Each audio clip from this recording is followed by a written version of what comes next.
আহ, আমরা জানি যে বাংলাদেশ চীনের কাছে যে আর্থিক সহায়তা চেয়েছিল সেটা বাংলাদেশ পায়নি। আমরা জানি যে আইএমএফ থেকে বাংলাদেশ লোন নিচ্ছে, কিন্তু সামনে যে কিস্তি পাবার কথা, শর্ত পূরণ না হলে আইএমএফ সে টাকা দিবে না বলে তারা বলেছে, এবং সেই শর্ত যে পূরিত হচ্ছে না সেটা আমরা ইতিমধ্যেই জানি। আমাদের অর্থনীতির একটা বড় নির্ভরশীলতা রেমিটেন্সের উপরে। যারা প্রবাসে আছেন তারা ইতিমধ্যেই বলেছেন, অনেকে বলেছেন যে তারা রেমিটেন্স পাঠাবেন না। তারা এতটাই ক্ষুব্ধ যে তাদের ভাইদের, সন্তানদের হত্যা করা হচ্ছে দেখে প্রতিবাদের অংশ হিসেবে তারা রেমিটেন্স পাঠাবেন না। সরকারের একজন মন্ত্রী পাঠাতে বলেছেন, বা না পাঠালে কি হবে এরকম একটা হুমকি দিয়েছেন। এটাকে আমি মিস ইনফরমেশন, ডিসইনফরমেশন হিসেবে দেখতে চাই, কারণ আমি নিজে সরাসরি যেতে এই বিষয়ে তেমন কিছু শুনিনি। কিন্তু এই ধরনের কথাবার্তা আলোচনার মধ্যে আছে। এর একটা সামাজিক প্রতিক্রিয়া আছে, মনস্তাত্ত্বিক প্রতিক্রিয়া, মানসিক প্রতিক্রিয়া আছে, অনেকে ট্রমার মধ্যে আছেন। এর একটা রাজনৈতিক প্রতিক্রিয়া আছে এবং কূটনৈতিক প্রতিক্রিয়া আছে। সেটা আমরা মোটামুটিভাবে দেখতে পাচ্ছি এবং বুঝতে পারছি যে আমরা নানাভাবে চাপের মধ্যে আছি।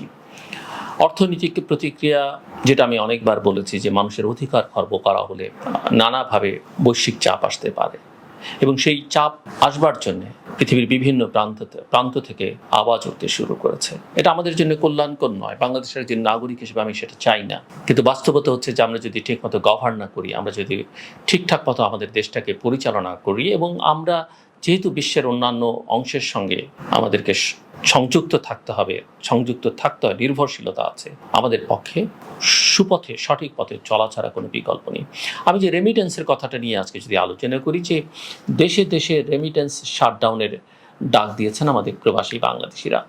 এখানে আরেকটা কথা আমি একটু এই আলোচনায় যাবার আগে বলে নিতে চাই, যে আমরা জানি যে মধ্যপ্রাচ্যের দু একটি দেশে, সারা পৃথিবী জুড়েই প্রবাসী বাংলাদেশিরা আন্দোলন করছেন, ক্ষোভ প্রকাশ করছেন, তাদের প্রতিবাদ করছেন যা কিছু বাংলাদেশে ঘটলো সেটার প্রতিবাদে।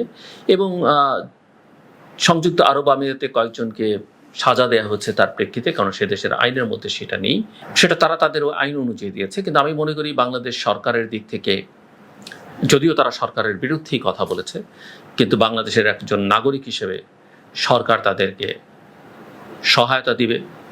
কিভাবে ওই দেশগুলোর বা ওই সরকারগুলোর সঙ্গে আলোচনা করে এদেরকে মুক্ত করে নিয়ে আসা যায়। আপনাদের স্মরণ থাকবার কথা, অন্য দেশের কেউ যদি বাংলাদেশের জেলে থাকে, একজন আমেরিকান একটা মেয়ে একসময় জেলে ছিল, আমেরিকা থেকে কর্তা ব্যক্তিরা এসে তাকে বাংলাদেশ থেকে সরকারের সঙ্গে নেগোসিয়েট করে মুক্ত করে নিয়ে গেছে।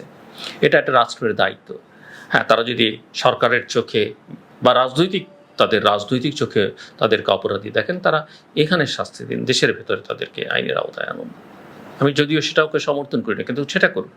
অন্য দেশে, আমার দেশের কেউ কারাগারে থাকবে, তাদেরকে মুক্ত করবার দায়িত্ব আমি মনে করি সরকারের, সেটা সরকার করবে। এবং এটা মাথায় রাখতে হবে যে আজকে যারা সরকারের বিরুদ্ধে কথা বলছে, এই সরকার বা এই দল যখন বিরোধী দলে ছিল, তাদের হয়েও কিন্তু প্রবাসে অনেকে অনেক দেশে সংগ্রাম করেছেন, প্রতিবাদ করেছেন। কাজেই আওয়ামী লীগ তো চিরকাল আর সরকারে থাকবে না, কখনো কখনো কোনো না কোনো দিন তো ক্ষমতার বাইরে যেতে হবে। এবং তখন তাদের প্রবাসী সমর্থকরা, কর্মীরা যখন তাদের পক্ষে দাঁড়াবেন, তখন কোথাও না কোথাও এই পরিস্থিতি তৈরি হতে পারে। আইন কানুন জেনে তো সবাই সব কিছু করে না।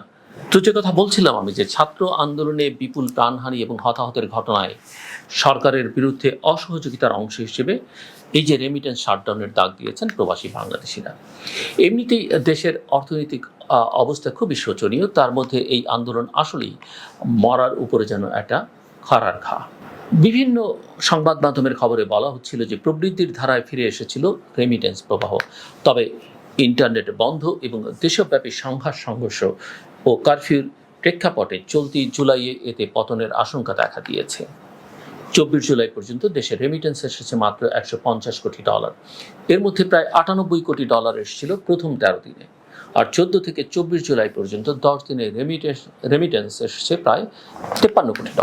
যেখানে গত মাসে, অর্থাৎ জুন মাসে, প্রবাসী বাংলাদেশিরা $254 লক্ষ রেমিটেন্স দেশে পাঠিয়েছিলেন। সংশ্লিষ্টরা বলছেন যে দেশের সংগঠিত সহিংসতা, মৃত্যু ও ইন্টারনেট বন্ধকে কেন্দ্র করে বিশ্বের দেশে দেশে প্রবাসীদের মধ্যে ক্ষোভ তৈরি হয়েছে। দেশে ব্যাংকিং চ্যানেলে রেমিটেন্স না পাঠানোর বিষয়ে ক্যাম্পেইন করছে তাদের একাংশ। সামাজিক যোগাযোগ মাধ্যমে আমরা এই ক্যাম্পেইন দেখতে পাচ্ছি। এই পরিস্থিতিতে জুলাইয়ের শেষ সপ্তাহে রেমিটেন্স প্রবাহ আশঙ্কাজনক হারে কমে যেতে পারে। সেক্ষেত্রে জুলাইয়ে আসা রেমিটেন্স হতে পারে চলতি বছরের মধ্যে সর্বনিম্ন। যদিও বাংলাদেশ ব্যাংকের নির্বাহী পরিচালক এবং মুখপাত্র মোহাম্মদ মেজবাউল হক মনে করছেন, হুন্ডিতে রেমিটেন্স পাঠানোর বিষয়ে যে প্রচার চলছে, প্রবাসীরা তাতে সাড়া দেবেন না। প্রবাসীরা ব্যাংকিং চ্যানেলেই দেশে রেমিটেন্স পাঠাবেন। Is it difficult for short people to play basketball? No. It's got to be a little bit harder. Yeah, it's a little bit hard. বলে তিনি আশাবাদী। কেন্দ্রীয় ব্যাংকের এই মুখপাত্র বলছেন যে 24 জুলাই পর্যন্ত $150 কোটি রেমিটেন্স দেশে এসেছে। তবে এই হিসাব কিছুটা বাড়তেও পারে, কারণ টানা 5 দিন ব্যাংক বন্ধ ছিল। বুধ এবং বৃহস্পতিবার ব্যাংক খুললেও কার্যক্রমের পরিসর ছিল খুবই ছোট। ব্যাংকগুলো কেবল নগদ জমা এবং উত্তোলনের মধ্যেই সীমাবদ্ধ ছিল। নষ্ট অ্যাকাউন্টে রেমিটেন্স এলেও সেটি পুরোপুরি রিকনসিলিয়েশন হয়নি। ব্যাংকিং কার্যক্রম পুরোপুরি স্বাভাবিক হয়ে এলে মাসের শেষের দিকে রেমিটেন্সের পুরো একটা হিসেব পাওয়া যাবে। বাংলাদেশ ব্যাংকের তথ্য পর্যালোচনা করে দেখা যাচ্ছে যে চলতি 2024 সালের প্রথম 6 মাসের মধ্যে সর্বনিম্ন রেমিটেন্স এসেছিল গত মার্চ মাসে। ওই মাসে দেশে রেমিটেন্স আসে $199 কোটি 70 লক্ষ। এর আগে জানুয়ারিতে $211 কোটি 31 লক্ষ এবং ফেব্রুয়ারিতে $216 কোটি 45 লক্ষ রেমিটেন্স দেশে এসেছিল। এপ্রিলে প্রবাসী বাংলাদেশিরা দেশে পাঠিয়েছিলেন $204 কোটি 42 লক্ষ রেমিটেন্স, আর মে মাসে রেমিটেন্স আসে $225 কোটি 49 লক্ষ। সর্বশেষ জুনে প্রবাসীরা রেকর্ড $254 কোটি 16 লাখ রেমিটেন্স দেশে পাঠিয়েছিলেন, যা গত 47 মাসের মধ্যে সর্বোচ্চ। এর আগে 2020 সালের জুলাইয়ে প্রবাসী বাংলাদেশিরা দেশের ইতিহাসে সর্বোচ্চ $259 কোটি 82 লক্ষ রেমিটেন্স পাঠিয়েছিলেন। মধ্যপ্রাচ্য থেকে সবচেয়ে বেশি রেমিটেন্স দেশে আসে ইসলামী ব্যাংক বাংলাদেশ পিএলসির মাধ্যমে। দেশের মোট রেমিটেন্স প্রবাহের 1/4 বেশি আহরণ করে ব্যাংকটি।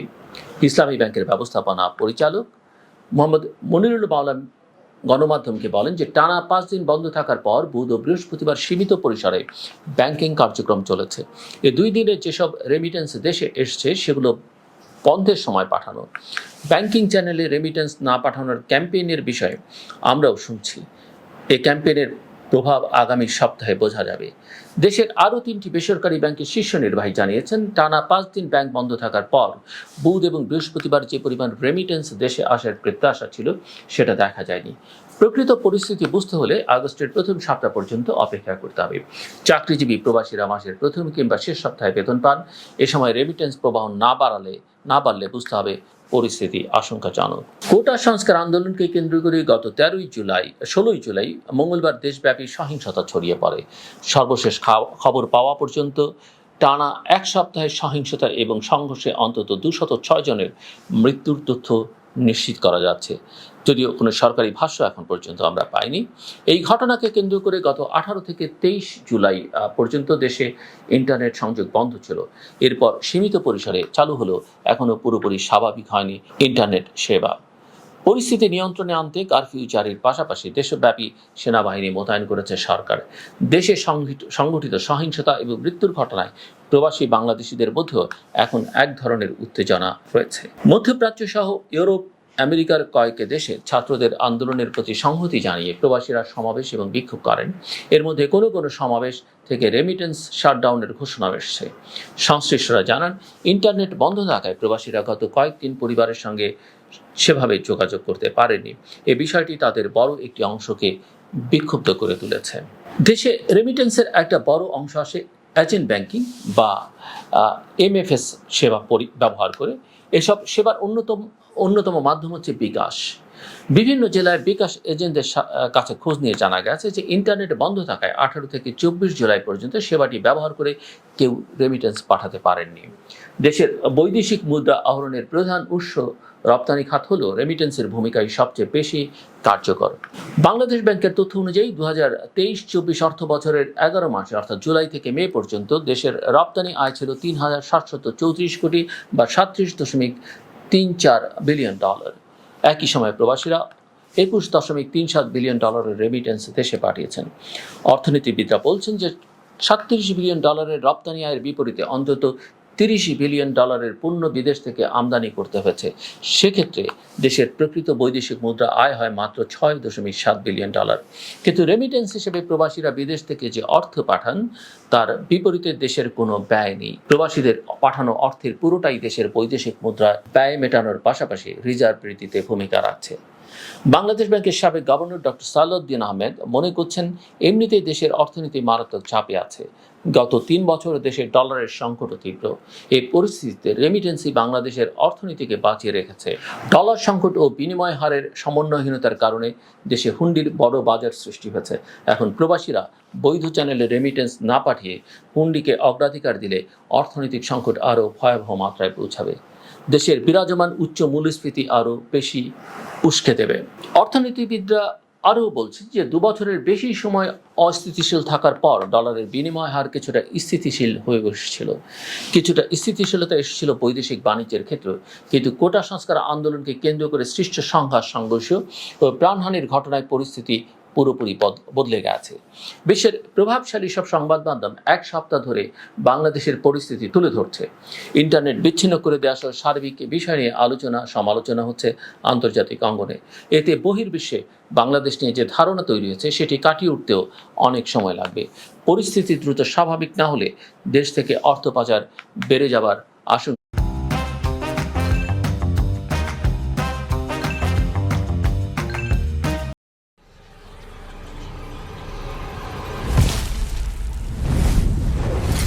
রয়েছে। বিশ্বব্যাংকের ঢাকা কার্যালয়ের সাবেক প্রধান অর্থনীতিবিদ ডক্টর জাহিদ হোসেন বলছেন যে বিশ্বব্যাংক ও IMF এর সর্বশেষ প্রকাশনায় বাংলাদেশের অর্থনীতির বিভিন্ন সূচকের বিষয়ে যেসব পূর্বাভাস দেওয়া হয়েছে তার মধ্যে একটি মৌলিক বিষয় ছিল যে রাজনৈতিক স্থিতিশীলতা, যাতে বড় ধরনের কোনো ব্যাঘাত এখানে না ঘটে। কিন্তু গত 2 সপ্তাহ এক প্রকার লকডাউনের মধ্য দিয়ে গেছে বাংলাদেশের অর্থনীতি। এখনও একটা ভার্চুয়াল লকডাউন চলছে।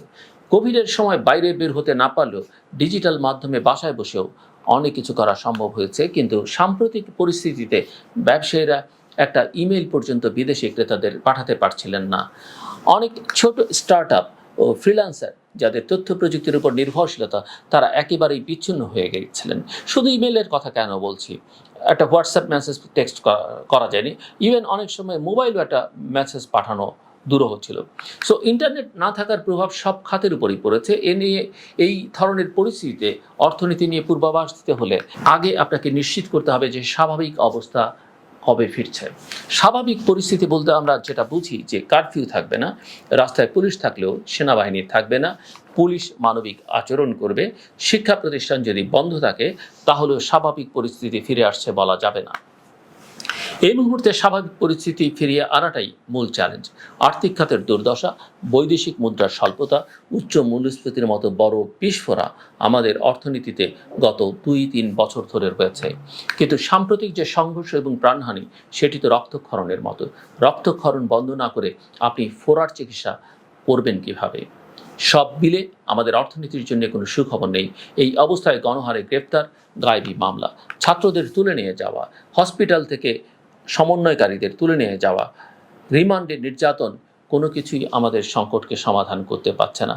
আমি এই কারণে বললাম হসপিটাল থেকে তুলে নিয়ে যাওয়া, পুলিশ চাইলে সেটা তুলে নিয়ে যেতে পারে, কিন্তু সেখানে ওয়ারেন্ট থাকতে হবে, অথবা নিয়ে যাবার সময় বলতে হবে, যেটা স্বরাষ্ট্রমন্ত্রী পরে বলেছেন, রাতের বেলা দিনের বেলা তুলে নিয়ে যাওয়া ছাত্রদের পেশে তাদের নিরাপত্তার জন্য তুলে নিয়ে যাওয়া হচ্ছে।